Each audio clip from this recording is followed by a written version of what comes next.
Sa bagong video na inilabas ni dating Congressman Zaldico, inakusahan niya si First Lady Liza Araneta Marcos na sangkot umano sa maanumalyang importasyon ng bigas at sibuyas. Samantala, si Pangulong Bongbong Marcos bumuelta kay Ko. Tinangka raw siyang i-blackmail ng kanyang kampo bago pa man lumabas ang susunod na video. Balitang hatid ni Ivan Mayrina.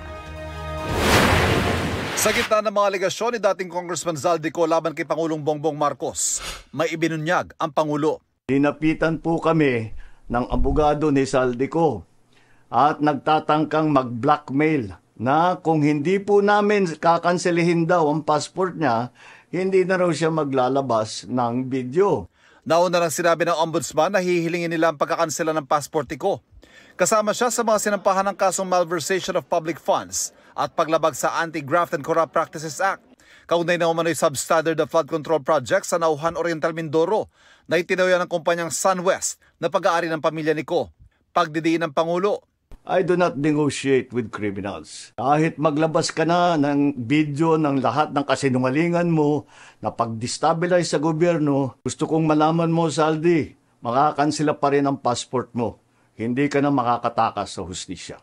Ang akusasyon maring pinabulaanan ng abogado ni Ko na si Attorney Rui Rondain. Wala raw siyang nakausap na kahit sino man sa gobyerno para itigil ang mga video kapalit ng hindi pagkansela ng passport ni Ko. Iginiit din ni Rondain na wala siyang kontrol sa paglalabas sa mga video. Sa panibagong video ni Kong, idinawit naman niya sa umano'y maanumalyang importasyon ng mga produktong agrikultural si First Lady Liza Araneta Marcos at kapatid nito. Ipinahinto raw ng First Lady ang investigasyon ng Kamara sa pagmahal ng sibuyas noong 2022. Iba pa ang kita mula sa importasyon ng sibuyas na hawak naman ni Martin Araneta, kapatid ni First Lady Liza Araneta Marcos. Pero hindi po natuloy ang investigasyon. Ang sabi ni Speaker, tinawagan daw siya ni First Lady Liza Marcos at ipinapatigil ang investigasyon. Kontrolado ng kapatid ng First Lady ang importasyon ng sibuyas. Ganito rin anya ang nangyari ng imbestigahan din ng Kamara, ang pagmahal ng bigas. Habang iniimbestiga nito, bigla na lang itong pinahinto ni Secretary Kiko Laurel Chu matapos niyang ipakita ang isang confidential report. Nakasaad dito na si First Lady Liza Marcos mismo ang may hawak sa mga rice importers. Ayon kay Secretary Laurel, maaapektuhan daw ang First Lady kung itutuloy ang investigasyon. Kwento ni Ko, namagitan pa si Presidential Son at House Majority Leader Sandro Marcos at sinooy House Speaker Martin Romualdez sa investigasyon. Napagalitan pa raw ng dating Speaker, Agriculture Secretary dahil nabiso umano mga SOP sa mga importasyon. Dahil inilabas niya ang confidential report na nagdidiin sa First Lady sa issue ng rice smuggling. Humihingi ng paumanhin si Secretary Laurel Chu at sinabi niyang, pasensya na, masyado akong naive. Nagreklamo pa si Ko tungkol sa importasyon ng isda dahil ilang kumpanya lang umano ang pinapayagang mag-angkat. Ang makaunting kumpanya na ito lang ang nabibigyang permit to import.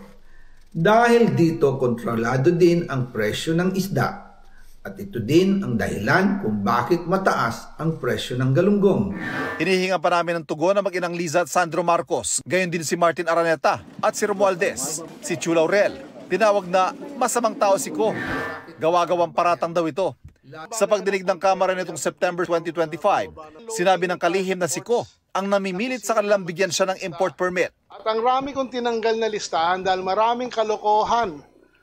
Sa totoo lang, nung panahon before my time sa importation ng isda. And ayoko nang sabihin kasi meron din isang congressman na humingi sa akin ng maraming allocation at hindi ko pinagbigyan ng isda.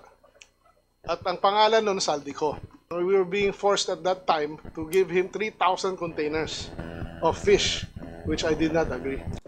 Kasunod ng mga serye ng video ni Ko, tanong ng palasyo, bakit daw inuutay-utay ni Ko ang kanyang mga video? Bakit din daw may nag-iiba sa bawat bagsak ng aligasyon? Mas maganda po siguro na tapusin na muna kung siya man po yung nagsasalita ni Zaldico ang kanyang mga mensahe, ang kanyang mga di umanong mga kwento. Mula video 1, 2, 3 hanggang video 4 and 5, madaling nag-iba ang kanyang hairstyle. Kaya tuwing makikita natin at masasabi natin ang mga inconsistencies, maaaring magbago rin siya ng kwento. Kabilang si Ko sa 8 binansagang kontraktor ng ICI at pinasasampahan ng patong-patong na kaso ng plunder, graft at direct bribery.